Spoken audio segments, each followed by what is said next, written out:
Assalamualaikum warahmatullahi wabarakatuh. Good golden morning, Migunani people. Southwest Industries merupakan industri yang bergerak di bidang mesin-mesin industri. Dengan karyawan sebanyak 900 orang, Southwest Industries memiliki masalah dalam efektivitas meeting. Para manajer merasa bahwa waktu yang digunakan selama meeting itu tidak efektif. Para stakeholder yang seharusnya juga menjadi peserta meeting juga sering tidak hadir. Dan masalah lainnya adalah agenda meeting yang sudah disusun sebelumnya tidak diikuti. BJ Lewis selaku training manager Southwest Industries akhirnya menjawab masalah tersebut dengan mendesain learning program meeting effectiveness sebanyak 15 batch dengan jumlah peserta sebanyak 21 orang per batch. Biaya yang dihabiskan untuk melaksanakan training tersebut adalah sebesar $493 per batch. Jika Anda sebagai CFO Southwest Industries dan Lewis menghadap Anda untuk meminta budget $493 per batch untuk melaksanakan learning program tersebut, kira-kira bagaimana? Sebagai CFO yang bertugas mengawal keuangan perusahaan, tentunya akan bertanya, jika saya mengeluarkan uang perusahaan untuk melaksanakan training tersebut, apa manfaatnya bagi perusahaan? Pertanyaan tersebut sangat wajar ditanyakan oleh seorang CFO. Karena uang yang dikeluarkan perusahaan untuk melaksanakan training bukanlah sekedar biaya, namun investasi. Tentunya, jika learning and development adalah investasi, maka harapan organisasi adalah investasi yang dikeluarkan juga menguntungkan bagi perusahaan. Sayangnya, tidak banyak organisasi yang melakukan dampak investasi yang dilakukan. Akibatnya, budget training menjadi komponen pertama yang di-take out oleh CFO saat perusahaan mengalami penurunan performa keuangan. Menjawab pertanyaan tersebut, Lewis kemudian melakukan pengukuran efektivitas training meeting effectiveness yang dilakukan.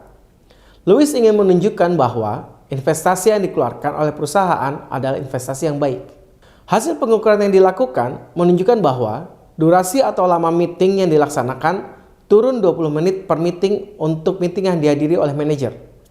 Dengan manajemen waktu yang lebih baik tersebut dan dibandingkan dengan gaji peserta yang mengikuti meeting, perusahaan bisa melakukan efisiensi cost sebesar $202 per bulan per peserta meeting.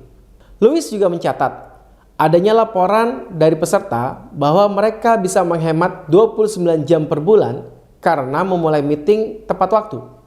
Jika dikalkulasi ke dalam uang dibandingkan dengan gaji yang diterima peserta training, maka perusahaan menghemat $493 per bulan per peserta meeting. Jika melihat angka penghematan yang dilakukan dibandingkan dengan investasi yang dikeluarkan, tentunya CFO bisa melihat bahwa learning and development yang dilakukan adalah investasi yang baik. Teman-teman Migunani people, bayangkan jika situasi tersebut Anda alami. Tentunya Anda akan berada di situasi sulit yang awal dan situasi yang membanggakan di akhir.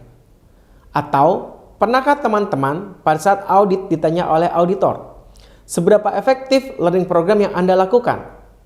Pertanyaan ini sebenarnya mengacu pada jawaban, training yang kita lakukan sudah kita evaluasi atau tidak? Dua hal tersebut menjadi alasan penting perlunya training evaluation. Selain bermanfaat pada kedua hal tersebut, perusahaan yang melakukan training evaluasi akan mendapatkan beberapa manfaat berupa 1. Evaluasi yang dilakukan berfungsi sebagai feedback efektif program training. Dengan mengetahui efektivitas training yang dilaksanakan, Departemen Learning and Development bisa mengetahui program yang dilaksanakan sukses atau gagal. Yang kedua, lebih jauh lagi, Departemen Learning and Development juga bisa mengetahui keunggulan dan kelemahan dari program training yang dilaksanakan, sehingga bisa dilakukan improvement terhadap program-program tersebut. Yang ketiga, mengontrol antara biaya training dibandingkan dengan benefit yang didapatkan dari pelaksanaan training. Yang keempat, prediksi peserta yang sebaiknya diundang untuk program training yang selanjutnya. Begitu pentingnya mengevaluasi pelaksanaan training, menjadikan framework instructional design yang salah satunya adalah EDI memasukkan evaluasi sebagai framework terakhir. Di micro learning bahasan learning evaluation, kita akan membahas beberapa pendekatan model evaluasi. Salah satunya adalah model Kirkpatrick yang diperkenalkan oleh Donald Kirkpatrick, model CIPP, dan model yang dikembangkan oleh Staffelbeam dan model KOMA. Secara bertahap, di micro learning berikutnya, kita akan membahas learning evaluation model Kirkpatrick. Stay tune di channel yang sama. Terima kasih. Saya Sutra Sejati. Stay tune dan sampai bertemu kembali di channel Microlearning LND KDW Guruan edisi selanjutnya. Bye. Wassalamualaikum warahmatullahi wabarakatuh.